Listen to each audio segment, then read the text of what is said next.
Bible says, and again, the Bible is like the decoder of everything. It says Baal and often it says and Ashtoreth. Often the second thing it says is a female deity, and Ashtoreth was considered the wife of Baal or the lover of Baal, but she wasn't just there in Canaanite mythology. This entity is all over. In the Bible, she's called Ashtoreth. If you went to Babylon, she's called Ishtar. We've heard that name. If you went to Phoenicia with Jezebel, and actually Jezebel's father was the priest of this goddess, which was they would be called Astarte. And then in Greece, she'd be called Aphrodite. So the thing is that, and it wasn't like a nice, we think of Aphrodite, also Venus. This is a dark, ancient. In fact, this spirit deity is the first deity that's ever written about on planet Earth. On the most ancient things that we have are about this one. Now, so this is very basic, very deep. And the thing is that it comes in all these forms. So who was she? This spirit is the spirit of sexual, unbridled lust, immorality, just sex taken out of context. She's called the harlot. She's a prostitute goddess. Now, think about just that. But the Bible says Baal and Ashtoreth. So first is Baal, then comes the goddess or the enchantress. So look at what happened to America and the world. First came the turning, Baal, the turning away. Yep. What happens next? What would we expect to happen if the goddess came, return?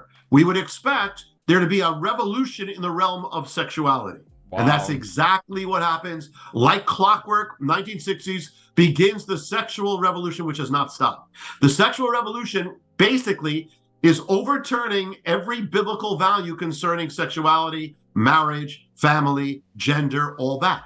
Well, the thing is that, all those things, this is, people don't even realize that. Up to like 1960, the prevailing morality in America, the West, and much of the world was the same Christian morality from the first century. Same. But once this happens, everything goes. And all the changes are in the direction of paganism regarding sexuality. So I said that the gods, these spirits, are seeking to take Christian civilization, turn it into a pagan one. Well, this one does it through the realm of sexuality, through pagan sexuality. So now think, she's a goddess. She's a prostitute. What does a prostitute do? A prostitute takes sex out of marriage, out of the bedroom, and floods it into the culture.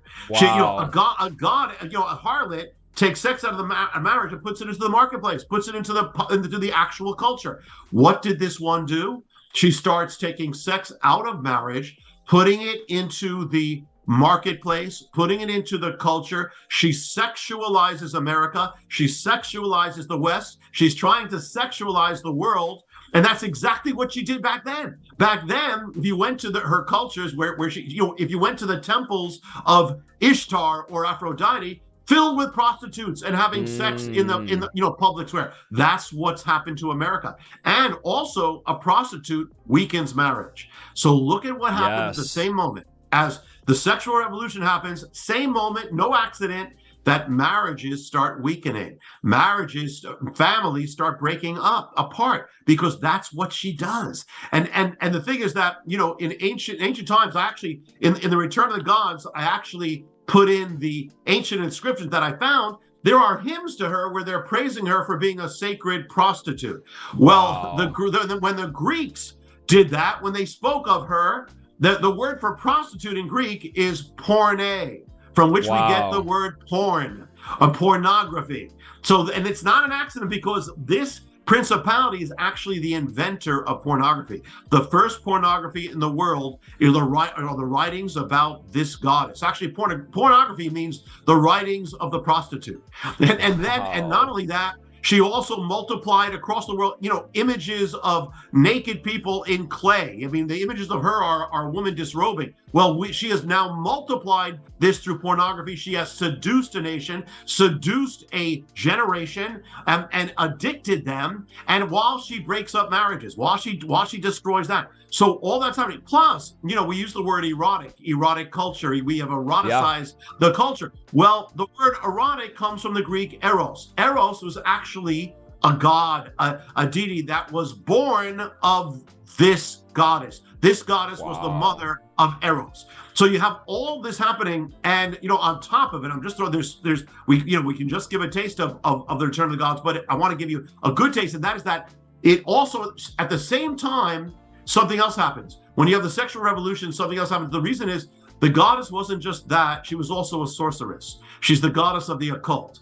At the same moment, 1960s, comes the revival of the occult. Revival of witches, astrology, tarot cards, psychic readings, psychic hotlines, a new age, all these things that are actually ancient. And the thing is that today in America, there are more witches than there are Presbyterians. That's how far we have gone. So that happens, and I won't go into detail, but she's also the goddess of addictive or intoxicating substances like alcohol, like drugs. We are more addicted now than ever. So there's a whole nother side to this goddess, as you know, because you're which we'll get into. But I'll mention the third there's another of the Dark Trinity as well. So good. Everyone in the chat, there's about 4,200 people on here in the chat right now, and they're just saying this is making sense. It's illuminating things to them and realizing, the battle that we're facing in America is a real spiritual battle. These things must be won in the spirit. It's not just going to be through a political leader that some people may look to, but it's going to be through a revival. We really are at the place where it's revival or nothing. We need a move of God. Let's talk about the third one, who is the destroyer. How did the destroyer depart? How is he going to return? What would the world look like if the third part of the Dark Trinity, the destroyer, came back? Well, the destroyer is the entity, spirit, quote, God, that caused parents to offer up their own children as sacrifices. And this is something that's not uncommon in the pagan world. Human sacrifice is actually common, happened all over the world in the pagan world. Because when you and this is the aim of the spirits, that these spirits are seeking to destroy even their worshipers. Destruction. When you take people away from God, you're taking people away from their purpose. And you're taking and once you take away God, then human life is not treated as in the image of God. All of a sudden it's disposable. So you had that, and you had child sacrifice. If you were a child in the pagan world, you were in danger. I mean, a danger of being abused, danger of being enslaved, danger of being molested, danger of being offered up. And so what happens? I mean, again, when Israel turned away from God, they start offering up their own children. Well, so what would we expect to happen if now the third of this Dark Trinity comes, and it's in order? It's like clockwork. First the Baal, the turning, then the enchantress, sexual revolution. Then, like clockwork, at the end of the 1960s, you have parents beginning to kill their own children, the unborn. It returns. This is not an enlightened thing. This is not progressive. This is regressive. This is the most pagan of acts. Now you think that just like you said before, a great point that, listen, people say, well, if I was back then, I wouldn't do that. How could parents do that? We're doing it. You're doing it. And the thing is that, this is Moloch, as you know. This is the return of the destroyer. Now comes to America, comes to the West, comes to much of the world. And by the way, America really helped lead much of the world into abortion. So you've got all this, America, the city on the hill, the civilization that was dedicated to God's glory to spread the gospel, now is the number one spreader of pornography, led much of the world into abortion. That's what happens when you turn away from God. And it's even more dangerous, as you said, it's even more dangerous when you don't even know what you don't even believe in, you don't even know you're being influenced by the spirits. So the destroyer returns. Remember, Jesus said that when they come back worse. Yes. So the thing is that Israel offered up thousands of children on the altars. We've offered up over 60 million of them. Wow. They come back worse. And when I put in the book, I won't go through the detail, but when I looked at the ancient rituals of the worship of this God, or this destroyer God, where they offered up their children, the same rituals are now being translated into abortion. They all have a modern counterpart. I'll just give a quick taste of it. One, why do they offer up their children? Because they believe by doing so they would prosper. The God would favor their fields, give them economic prosperity. Why are women told to offer up your children, to kill your children? Because it will help your career. You will not be hindered in your financial world. So all that. Also, another thing is, which of the children that were most offered up to this God? The children of the poor. The children of the poor. When I look back, they literally paid poor people to offer up their children. So today, it's the children of the poor that this spirit claims more than any other. This spirit, this deadly spirit. And I even put in the, in the book, I found it actually quotes by leading radical feminists and also leading abortionists, where they talk about abortion just the way it was in ancient times. They talk about it as a holy act, a sacrament, a sacrifice. That's a holy act. I mean, so there's a spiritual thing behind this. Why would anyone, listen, even when I was an atheist, when I didn't even know God and I was liberal, when I heard about abortion, I said, wow, I think all the liberals are going to be up in arms. They're going to defend this because this is demonic. I mean, to kill a child, but this is the spirit. These are the spirits.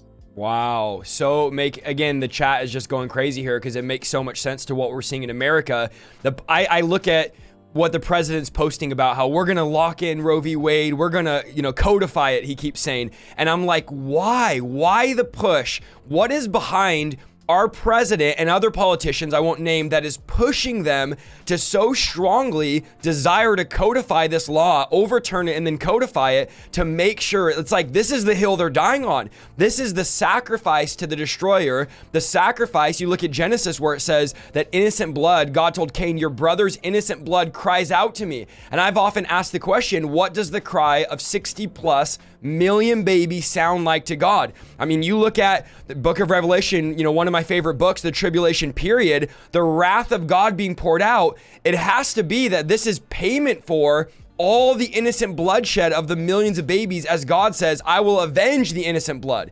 He told Cain, your brother's blood cries out. There will be vengeance is mine, says the Lord. Even if you look at Revelation, the martyrs, and I don't want to go off topic, but the martyrs, they cry out from under the altar, Lord, is it time to avenge our blood? And the Lord says, now's not the time. Wait a little bit longer. He doesn't say, I'm not going to avenge you. He says, now's not the time, but I will avenge you. And then, of course, at the end of Revelation, we see God avenging and returning to the earth and slaughtering millions of people. My point is, we as a nation are storing up the wrath of God, that this innocent bloodshed is being stored up, that there will be coming a day of the wrath of God being poured out. And these babies are not going unnoticed. Maybe you guys think God's idle. God's not doing anything. God, the Bible says, will not be mocked. That what you sow, you will reap. And we are sowing so much judgment as a nation. This is why this message is so important, that people need to wake up to this issue. I want to also talk about this other side to the goddess that's transforming men and women. And is she doing that now? This transformation you talk about in your book of men and women. Talk to me a little bit about that. Yeah, there was another side. This is the enchantress, but there was another side to her. When I looked at the ancient inscriptions, and again, it's not just I'm saying this, everything, we detailed this, in the book so that you see everything. The original, she actually says in Mesopotamia, she says, I am a woman, I am a man. Wow. It says in her hymns, in the ancient hymns, it says, you are the one who turns a man into a woman and turns a woman into a man.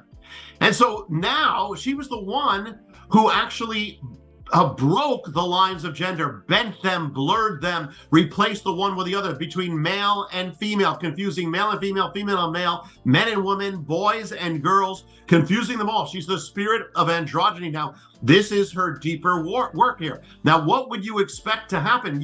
She won't hear, if this happened, this could not happen in the early 60s because it'd be too radical for anybody. Wow. But the thing is, once she gets possession of a culture, then she moves to this. And the thing is that but it's all part of one thing, because the sexual revolution actually opened the door for it. Because the sexual revolution, you're taking sex out of the context of marriage. Yes. Well, you keep going, you're going to take sex out of the context of gender, of sexuality itself.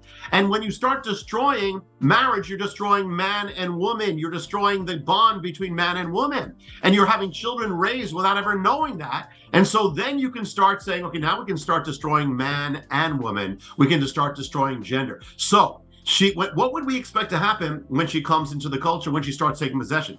You'll start seeing a spirit of androgyny, a spirit that seeks to war against maleness for men, war against femaleness for men. Will seek to, I found the inscription says she grinds away the masculinity of men. So literally, she's going to seek to take manhood, and she's going to war against manhood. By the way, this is a goddess who had, she was female, but she had male nature, and she would never be okay with men because she ended up destroying whoever was in a relationship with her, and she raged against male authority. She raged against her father's, the patriarchy. So you have all this going on. So the first thing is, she goes against manhood of men. So she's going to seek to emasculate, demasculinize men and start feminizing men. So she take men away from fatherhood, men away from marriage, men away from manhood. And so you notice the spirit in her, it's crazy. Yep. Like if a man acts masculine, it'll say that's toxic masculinity. The culture will attack that man.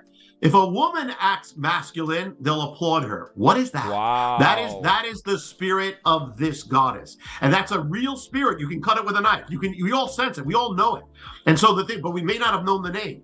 So this is at work. So another thing, back then, we had shows like Father Knows Best. You can never have that today. Now fathers are depicted as toxic, or bumbling idiots, or overgrown children, because it's an attack on male. Because if you can attack the father, once you take the father out, you can do anything you want with a society.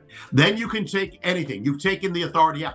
Now, another thing is that's there's much more to it, but that's with the man part. But then with women, what does she do? It says she gives weapons to women, she militarizes them, she masculinizes them. So what she's going to do is defeminize women, take women away from motherhood, women away from marriage, women away from womanhood, away from femininity. So that's what she's doing. And she also makes women angry to hate men. The idea is if you divide and conquer, divide man from woman and woman from man, you can do whatever you want. When you overturn marriage, you're changing everything. And you're changing family, you're changing society, you're changing civilization. So she does that. And then I said she's the goddess who's a woman, technically female, but she's filled with masculinity. So she's seeking to make modern women into her image. And so when you separate man from woman and woman from man, then you can do all those things. And that's what we're doing.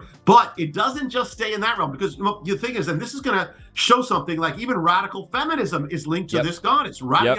The thing is, but it's all linked together. What we're seeing right now with gender, it's all linked. It's all the same spirit. It's all connected. It all makes sense, because if you say a man can replace a woman, can replace a man, well, like they used to say, you're going to get what you have now. So what do we have now?